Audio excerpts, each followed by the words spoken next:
Thank you so much for stopping by. Welcome to Vesna TV Cooking. Today we are making baklava.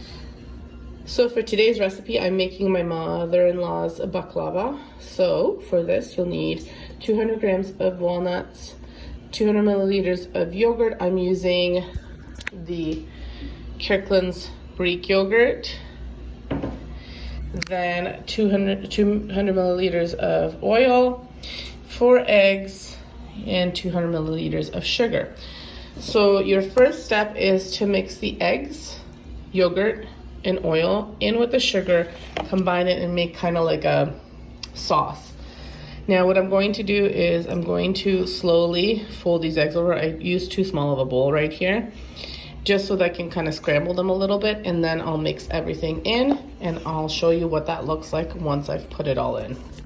Scrambled eggs, yogurt, sugar, milk all mixed together. They mix kind of like a yogurty, eggy, sugary sauce. Yeah, you got it. So he's right. So we mixed the oil, the yogurt, the sugar, and the egg, and we left the walnuts. We left those out, and we're gonna mix this together, and then I'll show you how we're assembling it.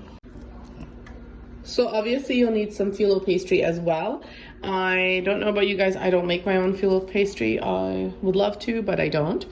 So what I did was I took it out of the freezer and I let it thaw, and then I've left it on the counter for about an hour just to warm up a little bit. And what I did was I opened it up and I put just some saran wrap over top, and then I wet a paper towel, which I squished out the excess water, and then I put it over top just so it holds it, just so that my dough does not dry out. Again, this is 1 pack. So here's what you want it to look like. You just want to make sure all the ingredients are mixed well together and it is fairly liquidy, and then you can start to assemble. I'm using this pan. This is a Pampered Chef bar pan. It's the large one, and I'm gonna put a little bit of oil and then I'll start assembling. I think I got a bit of phyllo pastry there. Okay. So we've covered, my little helper over here. We've covered the pan in oil, just brushed it. You might not even have to do that. I just like to do it just in case.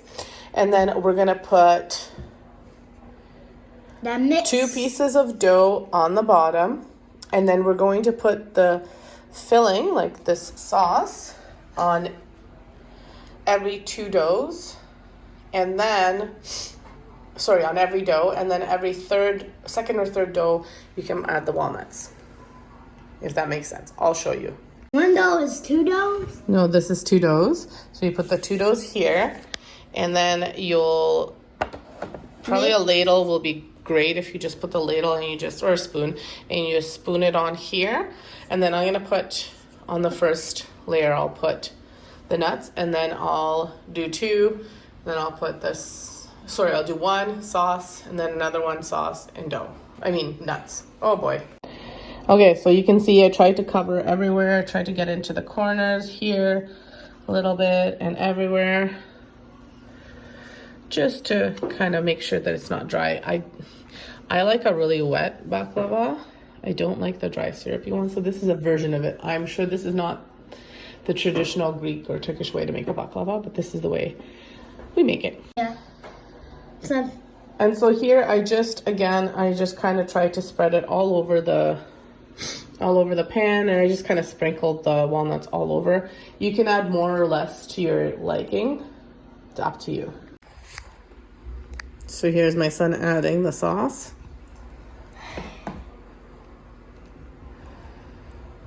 He's trying to get it all over the pan. Now he's gonna put a little bit more over here.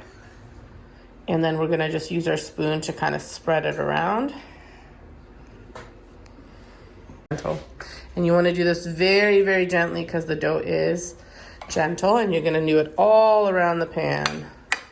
Try to get in all of the corners and everywhere.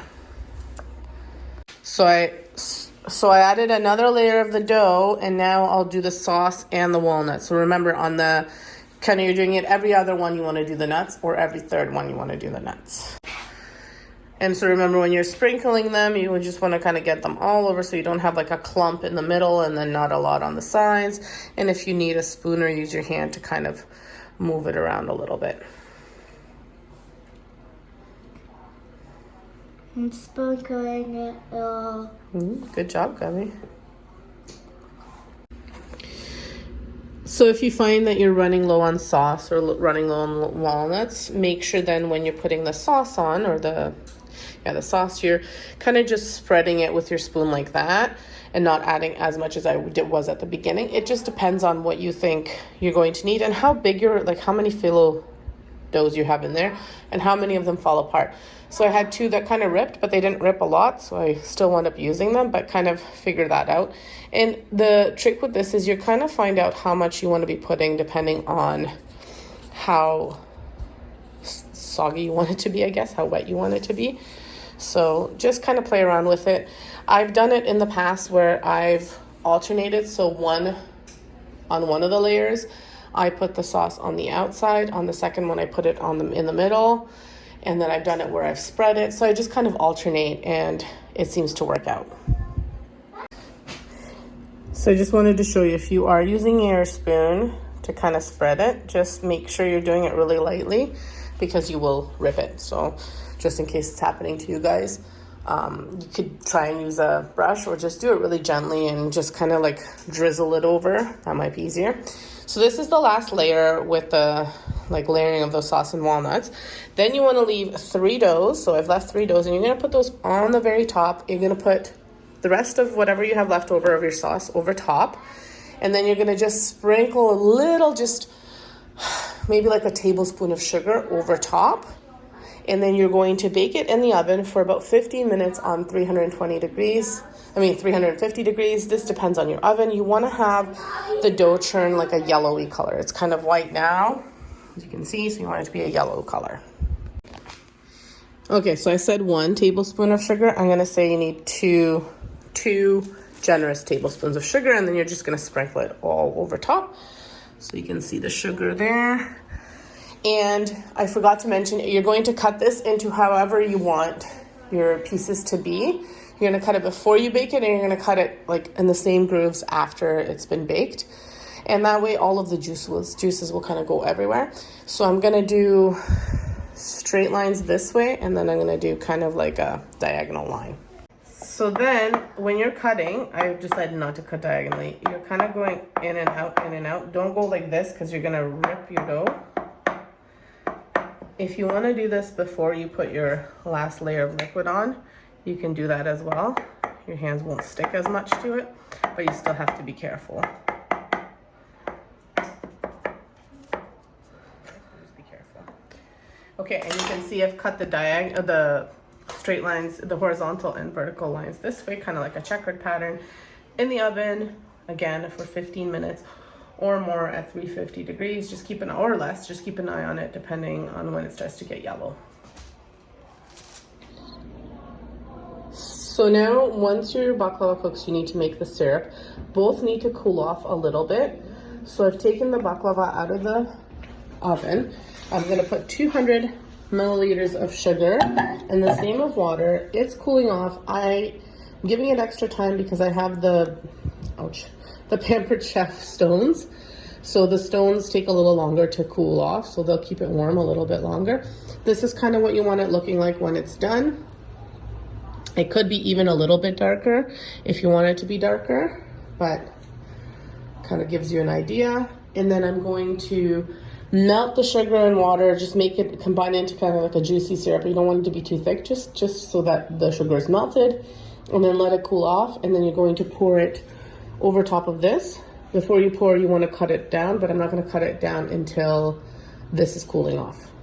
Until this thing cools off. So here's what you kind of want it to look like. It's a nice clear syrup. So I'm going to stop it. And that literally took maybe 4 minutes, 3 minutes. Depends on your stove. I have a gas stove, so it might be a bit faster, or just depends on your stove, I guess, and your pan. So we're gonna let this cool off, and I'm only gonna let it cool off for maybe two minutes while I cut that and get everything ready. So then you're just going to pour this over the whole thing, making sure that you get all of the like little nooks right here. And I took a piece out, not because you have to take a piece out, but I just wanted to try a piece. And if you find it's not enough, by all means, make some more. I find that this is more than enough. It also depends how big you make your pan too, like how big your pan is and how many layers you do, all of that stuff. But this is more than enough. And I will pour the whole thing, so I do want it kind of sitting in the syrup.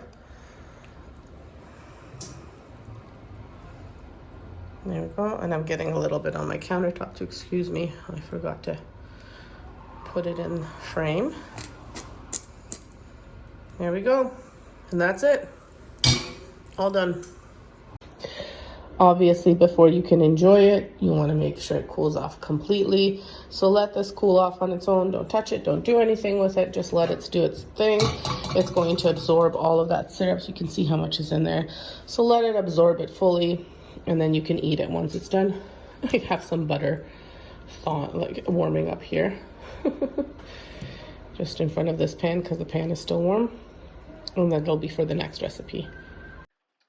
Well, I hope you enjoyed this. I unfortunately did not take a picture of the baklava on a plate and us enjoying it, but it was delicious. And the recipe will be linked, well, not linked, will be written out below. Thank you.